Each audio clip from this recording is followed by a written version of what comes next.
తల్లి గర్భము నుండి వేరు చేసి తండ్రి ఇంటి నుండి నన్ను పిలిచి తల్లి గర్భము నుండి వేరు చేసి తండ్రి ఇంటి నుండి నన్ను పిలిచి సియోను కొరకే నన్ను ఏర్పరచిన సియోను రారాజు నా యేసు సియోను కొరకే నన్ను ఏర్పరచిన సియోను రారాజు నా యేసు రాజుల రాజుల రాజు సియోను రారాజు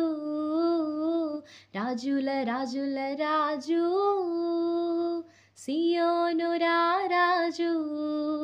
సియోను రారాజు నా యేసు పైనున్న యెరూషలేము నా గృహము సియోను రారాజు నా యేసు పైనున్న యెరూషలేము నా గృహము.